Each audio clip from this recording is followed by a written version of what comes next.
மாநில அரசு ஒவ்வொரு முறையும் ஆட்சிக்கு வரும்போது ஒவ்வொரு கொள்கை திட்டங்களை வகுத்துக்கிட்டு இருக்கிறாங்க. ஆனால் அது வணிகர்களுக்கு எந்த வகையிலும் பயன்படாத அளவுக்கு எதிர்ப்பாக தான் இருக்குது. வணிகர்களுக்கு ஒவ்வொரு முறையும் எதிர்ப்பாக தான் இருக்குது. சமீபத்தில் கூட பார்த்தீங்கன்னா எல்லா இடங்கள்லையுமே சிறு வணிகர்களையே நசுக்கக்கூடிய அளவுக்கு தான் இதனுடைய திட்டங்களே செயல்பட்டுக்கிட்டு இருக்கு. ஏற்கனவே 50வது கவுன்சிலிங் கூட்டத்தில் அதை பற்றி இந்த அமைச்சர் இங்கே இருக்கக்கூடிய தமிழ்நாட்டில் இருக்கக்கூடிய அமைச்சர் போய் பங்கேற்று அதை வலியுறுத்தி சொன்னாங்க. சொன்னதுனால அதை பெண்டிங் வச்சுருக்காங்க.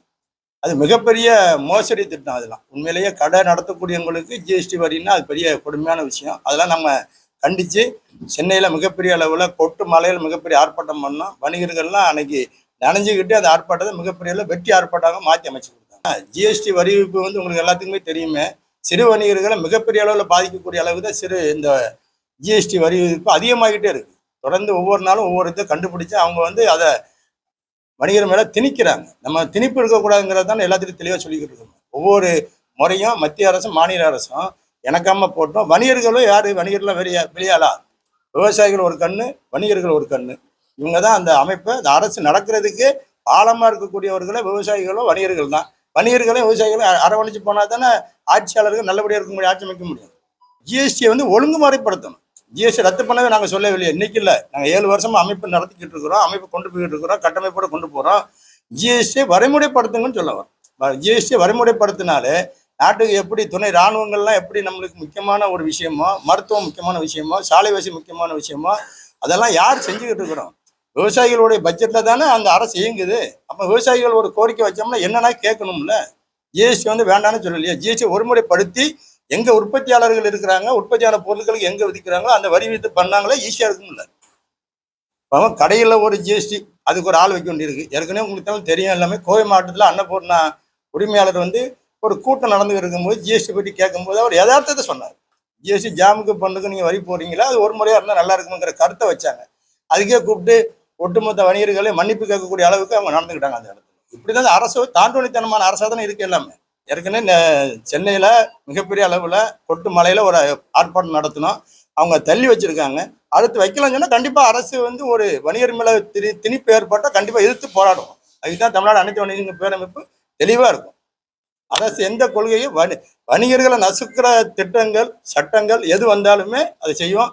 ஏற்கனவே நம்ம சொன்ன மாதிரி வரக்கூடிய மே 5 மாநாட்டுக்கு வணிக விரோத சட்டங்கள் எதிர்ப்பு மாநாடு தலைப்பை பார்த்தீங்கன்னா தெரியும். வணிக விரோத சட்டங்களுடைய எதிர்ப்பு மாநாடு. யாரு வணிகர் மேல திணிச்சு ஒரு சட்டத்தை கொண்டு வந்து நிப்பாட்டினாலும் அது கண்டிப்பா தமிழ்நாடு அனைத்து வணிக சங்க பேரமைப்பு எதிர்த்து நிற்கும். இல்லை அதுதான் சொல்லணும். அந்நிய முதலீடு தான் வரக்கூடாதுங்கிறதுல ஏற்கனவே தெளிவா சொல்லிக்கிட்டு இருந்தோம். இந்த ஏற்கனவே இருக்கக்கூடிய முன்னாள் அமைச்சர் முதலமைச்சர் ஜெயலலிதா அம்மா வந்து அழகா கொண்டு வந்தாங்க தீர்மானம். சட்டமன்றத்தில் என்ன சொல்லியிருந்தாங்கன்னு சொன்னோம்னா, அந்நிய முதலீடுக்கு நாங்கள் ஆதரவு கொடுக்க மாட்டோம் ஒரு காலம். இங்க இருக்க ஆன்லைன் சின்ன சின்ன பெரிய தொழிலதிபர்கள் ஆன்லைன் வச்சிருக்காங்க, இதுக்கு வந்து எதிர்ப்பு தெரிவிக்க மாட்டேங்கிறது அந்த மாதிரி ஏற்கனவே சொன்னாங்க. அப்போ ஆன்லைன்ல வரவே இல்லையே, அவங்க வரவே இல்லை. இன்னைக்கு இருக்க முதலமைச்சர் வந்து ஏற்கனவே ஒவ்வொரு பகுதியிலையும் பெரிய நீங்க சொன்ன மாதிரி பெரிய ஆட்களை கொண்டு வந்து நிப்பாட்டிக்கிட்டு அந்நிய முதலீட உள்ள கொண்டாடுறாங்க. அது மட்டும் இல்லாம அந்நிய முதலீடு வருது, அதுக்கு என்ன பெரிய சிக்கல் சொன்னோம்னா அவங்களுக்கு பெரிய மானியங்கள் கொடுக்குறாங்க, வங்கி மூலியமா கடன் கொடுக்குறாங்க. சிறு வணிகர்களுக்கு எந்த வங்கியிலையுமே கடமை கொடுக்கல. கார்பரேட் நிறுவனமா சிவப்பு கம்பளம் வர வச்சு அவங்களை உட்கார வச்சு மரியாதை செலுத்துறாங்க. அதுதான் எங்களுக்கெல்லாம் ஒரு அதிர்ச்சியான நிலைமையாகவே இருக்குது. சிறு வணிகம் நிறைய பாதிச்சு அடைஞ்சிட்டு இருக்கிறாங்க. தமிழ்நாடு அனைத்து வணிகங்களுடைய பேரமைப்பு இன்னைக்கு இல்லை என்னைக்கும் எந்த நாளிலையுமே அரசியல் ஜாதி மதம் அரசியலுக்கு அப்பால் போட்ட அமைப்பாக தான் இருக்கும். எந்த அரசியல் நாங்கள் போகவே மாட்டோம். அதே மாதிரி அந்த அரசியல் சார்ந்து ஏதாவது நம்ம அமைப்பில் இருக்கிறாங்கன்னு கூட இருக்க மாட்டாங்க. நாங்கள் வந்து எப்பவுமே எந்த அரசு தப்பு செஞ்சாலும் தட்டி கேட்கக்கூடிய ஒரே அமைப்புன்னு சொன்னோம்னா தமிழ்நாடு அனைத்து வணிக சங்கங்களோட பேரமைப்பு தான் இருக்கும். தொடர்ந்து காலங்களில் எல்லா இடத்துலையும் நடந்துகிட்டு இருக்குது. எல்லா அமைப்புகள்லாம் நீங்கள் 2 இல்லை 3 4 அமைப்பாக இருக்கும். வணிகர் சங்கம்னு சொன்னாலே 2 3 அமைப்புகளாக இருக்கும். அரசியலாக 2 3 அமைப்புகளாக இருக்கும்.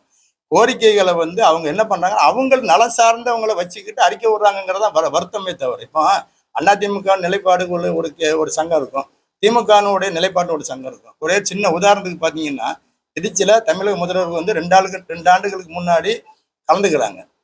எதில் கலந்துக்கிறாங்கன்னு சொன்னோம்னா திராவிட முன்னேற்ற கழகத்தினுடைய ஆதரவு நிலைப்பாட்டில் இருக்கிற சங்கத்தில் போய் அந்த மாநாட்டில் கலந்துக்கிறாங்க. கலந்துக்கிட்டு என்ன பண்ணுறாங்க பாருங்க, அங்கே வணிகர்களுக்கு ஒரு அறிக்கை அறிவிச்சுட்டு மிகப்பெரிய துரோகத்தை பண்ணாங்க. 500 ரூபா தான் இருந்தது உரிமை கட்டணும். வணிகர்களுக்கு ஒரு கடை வைக்கணும், ஒரு லைசன்ஸை புதுப்பிக்கணும்னு சொன்னோம்னா வெறும் 500 ரூபா இருந்தது. இன்னைக்கு எவ்வளோ தெரியுமா? 10,500 ரூபா கொண்டு நிப்பாட்டிட்டாங்க. ஒரு பொய்யான வாக்குறுதியை அறிவிச்சுட்டு 500 கட்டணத்தை 10,500 உயர்த்தி வச்சிருக்காங்க. இன்னைக்கு நாங்கள் அது கூட மனு கொடுத்துருக்கோம். இந்த மாதிரி பண்ணாதங்க. ஏற்கனவே ஐயா எடப்பாடி ஆட்சியில் இருக்கக்கூடியதில் 500 தான் இருந்தது. அதே அமலுக்கு கொண்டாங்கிறத சொல்லியிருக்கிறோம். இல்லை, வணிகர்களுடைய ஆதரவுடைய நிலைப்பாட்டாக இருக்கக்கூடிய எந்த அரசியல் கட்சியாக இருந்தாலும் நாங்கள் ஏற்கனவே சொன்ன மாதிரி எந்த வகையிலும் ஜாதி மதம் அரசியலுக்கு அப்பால் கூட அமைப்பை கொண்டு போய்கிட்டு இருக்கிறோம். என்னைக்கும் அதை தான் செஞ்சுக்கிட்டு இருக்கோம். ஆனால் நாங்கள் வரவேற்போம். வணிகர்கள் ஆதரவோட நிலைப்பாட்டோடு இருக்கக்கூடிய அரசாக இருந்தால் எல்லாம் வரவேற்போம். எதிர்ப்பான நிலைப்பாட்டு இருந்தாலும் எந்த அரசாக இருந்தாலும் நாங்கள் எதிர்த்து குரல் கொடுப்போம். ஏற்கனவே மத்திய அரசு எதிர்த்து வலுவான குரல் கொடுக்க போய் தான் நாங்கள் அந்த தள்ளி வச்சாங்க. வாடகைக்கு கொடுக்கக்கூடிய விஷயத்தில் தள்ளி வச்சாங்க. நாங்கள் இல்லை அப்படி நாங்களும் கம்முன்னு இருந்திருந்தோம்னு சொன்னோம்னா ஒட்டுமொத்த இருக்கக்கூடிய 21 லட்சம் வணிக குடும்பங்களும் இன்னைக்கு தெருவில் நிற்கக்கூடிய நிலை வந்திருக்கும். ஏற்கனவே சிறு வணிகர்கள்லாம் மிகப்பெரிய அளவு பாதிப்படைஞ்சு அந்நாடு வாழ்க்கையில் வாழ்வாதாரமே நடத்த முடியாத நிலைமை போயிட்டு இருக்கிறாங்க. இங்கே இருக்கக்கூடிய எம்பியா இருக்கக்கூடிய கனிமொழியை பார்த்து நாங்கள் சந்திச்சு கொடுக்குறோம். என்ன கொடுக்குறோம்னு சொன்னோம்னா வட்டி இல்லாமல் கடன் கொடுங்க. வணிகர்கள் இங்கே இலவசமாக கொடுக்குறாங்க. வட்டி இல்லாமல் கடன் கொடுங்க. வட்டி இல்லாமல் கடன் கொடுத்தீங்கன்னு சொன்னீங்கன்னா இந்த மாதிரி வாழ்வாதாரத்தில் அவங்க எஞ்சி நின்றுவாங்க. அது நல்லா பயன்படணும். இன்னைக்கு வரைக்கும் எந்த விதத்திலுமே ஒன்றுமே கொடுக்கல. ஜிஎஸ்டியிலிருந்து வரக்கூடிய வருமானத்தையும் இந்த அரசு எடுத்துக்கிட்டு வணிகர்களுக்கு எந்த உதவியுமே செய்யல. எப்பவுமே எந்த அரசாக இருக்கட்டும் இலவசத்தை கொடுத்தே நம்ம காலத்தை கொண்டு போயிடுறாங்க. இன்னைக்கு பார்த்தீங்கன்னா 1000 இலவசம் இலவசம் கொடுத்துட்டாலே என்ன ஆகும்னா ஓட்டை வாங்கிலாம் ஒரு மனநிலையோட போயிட்டு இருக்காங்களே தவிர இந்த நம்மளுக்கு யார் அரசை நடத்தி கொள்ளக்கூடிய வணிகர்களை எந்த வகையில கண்டுகொள்ளவே இல்லையே. வணிகர்களை கண்டுக்கிட்டாதானே அடுத்த கட்டம் நல்லா இருக்கும். வணிகர்கள் எந்த வகையில கண்டுக்கல. பார்த்தீங்கன்னா உங்களுக்கு நல்லா தெரியும். உரிமை கட்டணம் 500லேருந்து 10,500. ஜிஎஸ்டி பார்த்தீங்கன்னா எல்லா இடத்துலையும் ஒரு தொழில் பண்ணாங்கன்னா ஆடிட்டிங் போட்டு தான் அந்த தொழிலை நடத்தக்கூடிய நிலைமைக்கு வந்துட்டாங்க. இந்த நிலைமெல்லாம் வரும்போது ஆடிட்டிங்ல 50,000 60,000 சம்பளம் கொடுக்கணும். எந்த கடன் நடத்த முடியும்? எதுவுமே நடத்த முடியாத அவ்வளோ நிலைக்கு தள்ளப்பட்டு இருக்காங்க சிறு வணிகர்கள். இந்த சிறு வணிகர்கள் குறிப்பாக பார்த்தீங்கன்னா தமிழ்நாட்டில் 20 லட்சத்துலேருந்து 21 லட்சம் வணிக குடும்பங்கள் இருக்காங்க. குடும்பத்தை காப்பாற்றணும். இவங்க இந்த 21 லட்சமும் வாழ்வாதாரத்தை இழந்து வேலைவாய்ப்பு இல்லாமல் இழந்தாங்கன்னு சொன்னோம்னா இந்த தமிழ்நாடுலாம் கொந்தளிக்கிற நிலைமைக்கு வந்துடும். காரணம் என்னன்னு சொன்னோம்னா இந்த வணிக குடும்பங்கள் தான் இருந்து பல்வேறு அமைப்புகளோட இணைஞ்சு பொதுமக்களை மிகப்பெரிய அளவில் காப்பாற்றிக்கிட்டு இருக்காங்கன்னு சொன்னோம்னா இந்த வணிக குடும்பம் தான். இதை மனசுல அரசு வச்சுக்கிட்டு வணிகர்களை கூப்பிட்டு வச்சு ஒவ்வொரு விஷயத்தையும் காது கொடுத்து கேட்டு நல்ல விஷயமா இருந்தால் கருத்தில் எடுத்துக்கிட்டு அதை நிறைவேற்றினாலே இந்த அரசு சுபிச்சமான அரசா இருக்கும். ஒவ்வொரு முறையும் சொல்லிக்கிட்டு இருக்கும் அந்த விஷயத்த. அது அவங்களை எந்த வகையிலும் காது கொடுத்து கேட்கறது இல்லை. இந்த பேட்டியின் வாயிலாக தமிழக முதல்வருக்கு தாழ்மையான வேண்டுகோள்.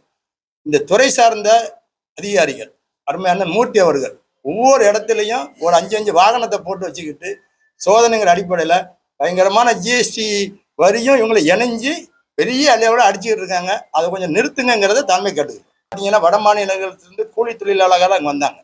கூலி தொழிலாளர்கள் வந்தாங்க. இப்போ இல்லை, 50-60 ஆண்டுகளுக்கு முன்னாடியே ஏற்கனவே வந்தாங்க. அவங்கெல்லாம் பெரிய அளவில் சென்னையில் பார்த்தீங்கன்னா பாரிமுனை அந்த சகோதரப்பட்டம் சொல்லக்கூடிய இடங்கள் எல்லாம் பெரிய அளவில் வலுவாக இருக்கிறதுக்கு காரணம் என்னன்னு சொன்னோம்னாச்சுன்னா அரசு அவங்களுக்கு ஒரு முக்கியத்துவம் கொடுக்குறாங்க. இந்த நம்ம தமிழ்நாட்டில் இருக்கக்கூடிய வணிகர்களுக்கு முக்கியத்துவம் கொடுக்கறதை விட அவங்கள பார்த்து முக்கியத்துவம் கொடுக்குறாங்க.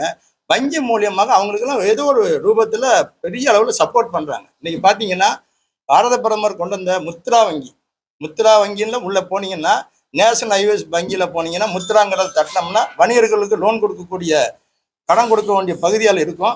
அதில் யார் அதிகமான பணம் பெற்றிருப்பாங்க, அதிகமாக லாபம் அடைஞ்சிருப்பாங்க, அதிகமாக பிரயோஜனப்பட்டிருப்பாங்கன்னு சொன்னோம்னா வட மாநிலத்திலிருந்து வந்திருக்கக்கூடிய அந்த வணிகர்கள் தான் அதிகமாக பங்கேற்றிருப்பாங்க. அதை விட குறிப்பாக அரசியல்வாதிகள் அதிகமாக பங்கு பெற்றிருப்பாங்க. என்ன கேட்டோம்னா ஒவ்வொரு வங்கியினுடைய மேலாளர்களும் அந்த அரசியல் கட்சி சார்ந்தவருக்கு உட்கார்ந்தாங்கன்னு சொன்னோம்னா அவங்க எந்த தொழிலும் பண்ண வேண்டியதில்லை. குறிப்பாக எடுத்துக்கிட்டோன்னா நாங்கள் ரியல் எஸ்டேட் பண்ணுறோம் அப்படின்னு சொல்லி ஒரு வச்சுக்கிட்டாங்கன்னு சொன்னோம்னா அவங்களுக்கு பல கோடி ரூபாய் அந்த வங்கி மூலமாக கடன் கொடுக்குறாங்க. கெட்டதே இல்லை. கெட்டதில் என்ன பண்ணுவாங்கன்னா நீதிமன்றம் மூலம் வழக்கு நடந்துக்கிட்டு இருக்கும். இதுக்கெல்லாம் குறிப்பாக தெரியும். ஒவ்வொரு பெரு வணிகர்களும் பார்த்தீங்கன்னா எல்லா வணிகர்களும் சிறு வணிகர்கள் முறையாக வரி கட்டுவாங்க. பெரு வணிகர்கள் நிறைய பேர் வரியே கட்ட மாட்டாங்க.